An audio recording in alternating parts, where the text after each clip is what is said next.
Hey everybody, so last night I saw Blinded by the Light, directed by Gurinder Gachada. I'm gonna butcher that name, I'm gonna butcher these two.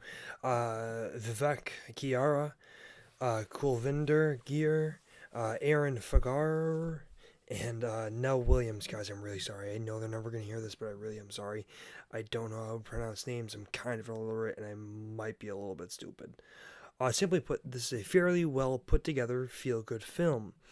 It's not groundbreaking, but it's not noteworthy horrible at the same time. The entire movie is a mix of things that are very well done and things that feel cheesy and plainly awkward. Some of the direction is done very well, but a lot of the shots feel very samey, and a lot of the locations feel as if they've just been repurposed for the sake of getting a shot.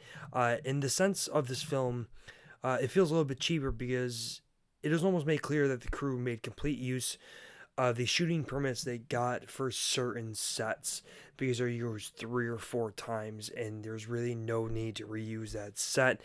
I don't know how small the town is where they were shooting or where this is from. If it is relatively small, that would make sense, but it would also make sense to get different angles of those areas as well if you're doing that. The story is decent and does a good job at putting forth a feel good story, but also forces a lot of things into existence that weren't previously there, or completely forgets storylines and characters for the sake of moving the story along. And it hurts the movie in the long run. The script falls for the same problems as well. While it is still funny, I feel it could have been done better with some better acting. It feels as if they pulled some unknown people off the street to give lines to or to act as extras.